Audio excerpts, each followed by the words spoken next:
Magandang araw po, welcome po sa aking channel, Love9 TV. Patalasasan po, meron po ba kayong mga properties na napapabayaan or non-performing assets?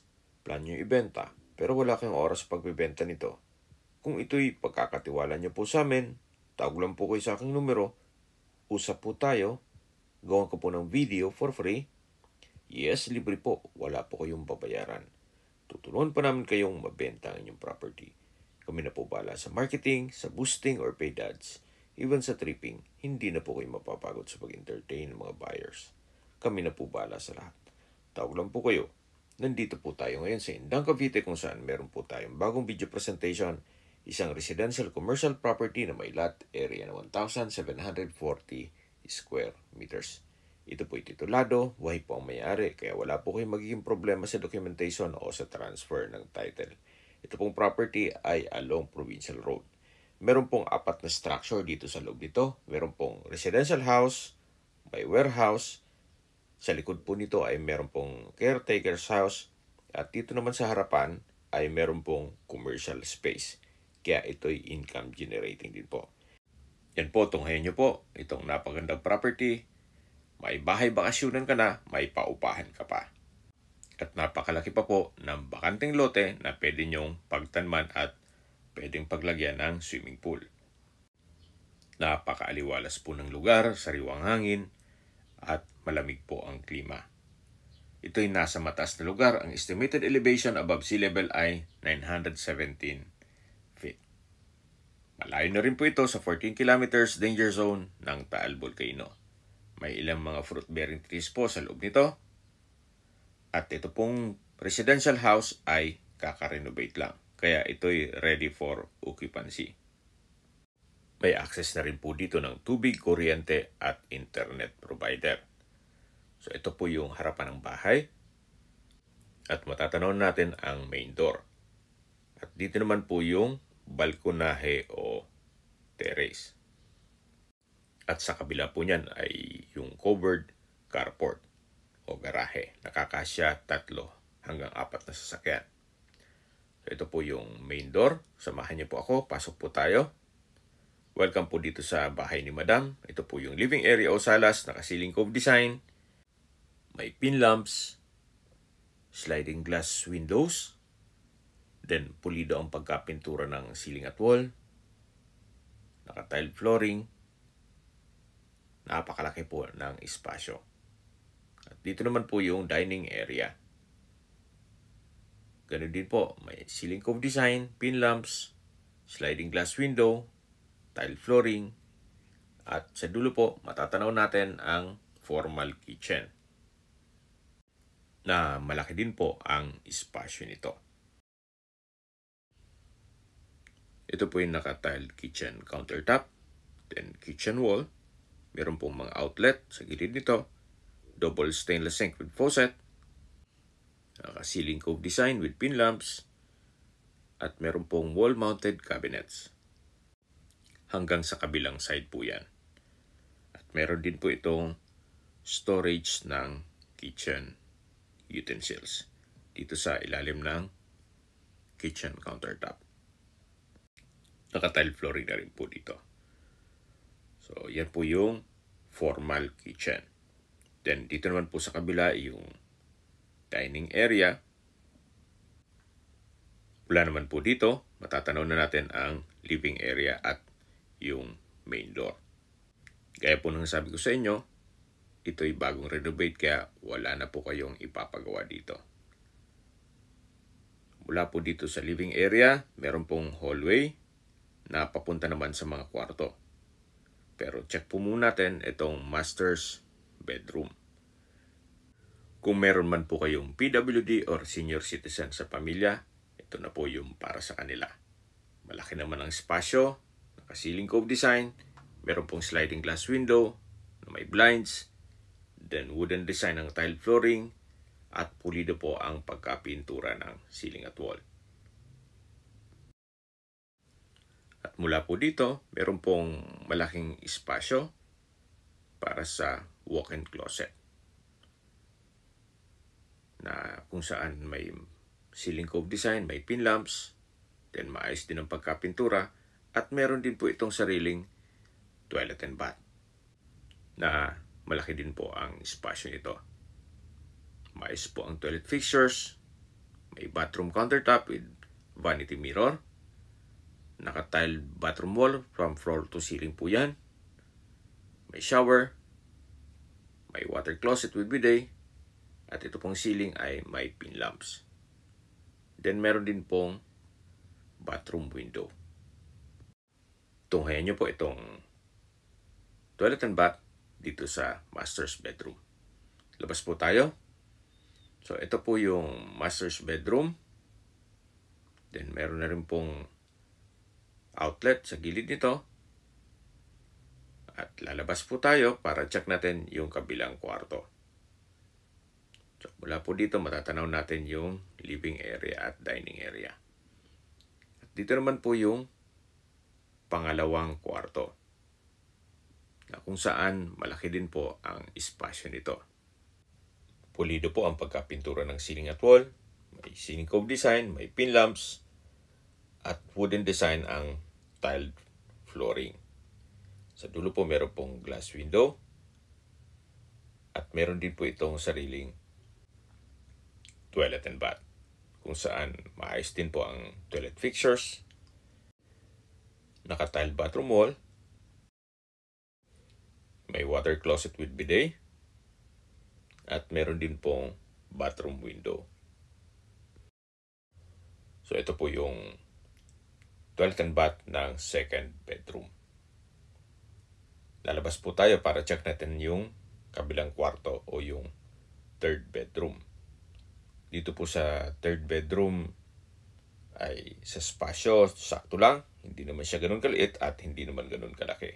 Naka-ceiling cove design, may pin lamps, may dalawang steel window, naka-tile flooring na rin po ito, at maayos naman po ang pagkapintura ng ceiling at wall. Meron din po itong sariling toilet and bath, kung saan maayos din ang toilet fixtures, may bathroom countertop, vanity mirror, water closet with bidet, naka-tile bathroom wall, at may bathroom window. Ang kagandahan po dito sa bahay na to ay lahat ng kwarto ay may kanya-kanyang banyo o toilet and bath. So labas po tayo. Ito po ulit yung hallway. At mula po dito, matatanaw natin ang living area o salas, yung main door. At dito naman yung living area at formal kitchen. Meron pong access door dito na papunta naman dito sa likod ng bahay. Ito po yung tinutukoy ko na caretaker's house, na kung saan maayos din ang structure. Actually, pwede nyo pong paupahan yan para dalawang building po ang kumikita. So dito po ay meron pong maliit na kusina o kitchen na may kitchen countertop, stainless sink with faucet, at kitchen window. Meron din pong wall-mounted cabinet.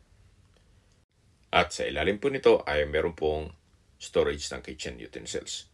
Ito naman po yung toilet and bath, na maayos naman po ang toilet fixtures at naka-tile bathroom wall. Ito naman po yung kwarto.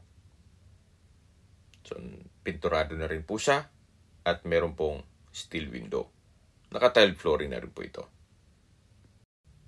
So, livable naman po itong caretaker's house. At dito naman po may malaking spasyo pa na pwede pong ayusin pa yan at lagyan ng kung ano-anong mga tanim. At ito naman po yung service area.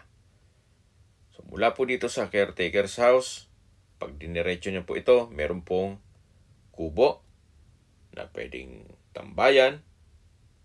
Then sa likod po niyan ay yung property line. Nakabakod na po buong property. At ito po yung garahe. Nakakasya ang 3 hanggang 4 na sasakyan. At bago pa po ang mga bubong nito. Yan po yung driveway. Then sa likod po nitong sasakyan ay yung provincial highway. Meron pong pathway dito na papunta sa commercial space, na nakabukod din po ang gate nito. At kakasya po dyan ang mga 6-wheeler na truck.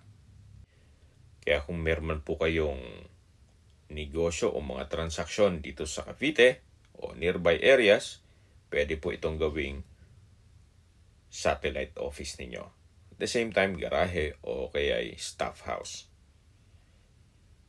Ito pong commercial space ay maayos din ang structure. Malaki din na ang espasyo po nito at may kwarto. Yan po, tunghayan nyo po. May silicone design, nakapinturado na rin, at ito po yung tinutukoy ko na kwarto.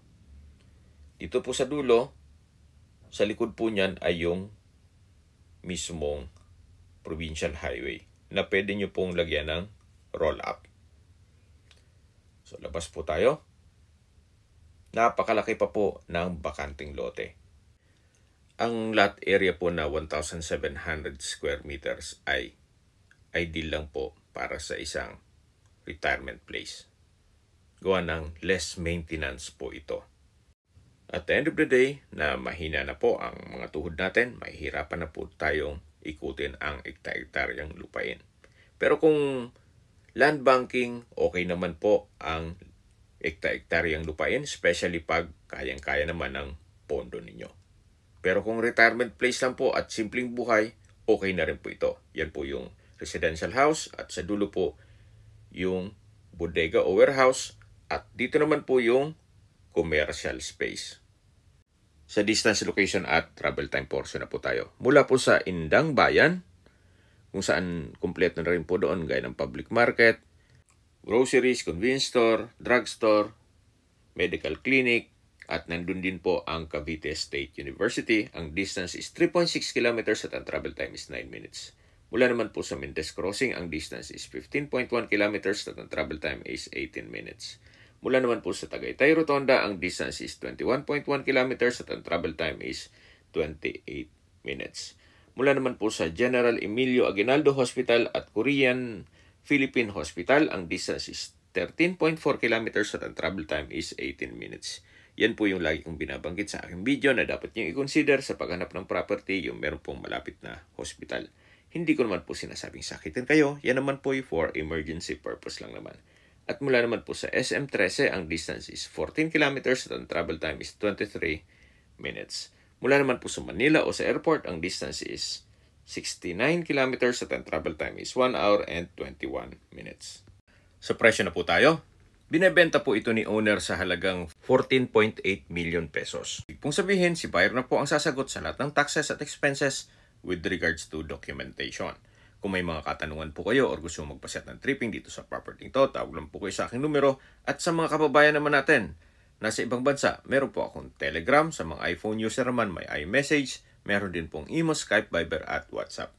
Same number lang po, 0917-316-3399. Sa mga nagtatanong naman po ng aming Facebook, meron po aming Facebook page na Nov9TV at Facebook Reels Video. Meron din pong TikTok at Instagram na Nov9TV. Meron din po kami ibang YouTube channel na The Nov9TV Channel at AC Listings. Sana po na ibigyan nyo ang aming video presentation. Paki-like and subscribe na lang po sa aking channel para ma-update din po kayo sa aking future listings. Kung sakali po hanap nyo yung mas malaking sukat ng lupa, meron din po kami ibang listings na pwede nyong pagpilian.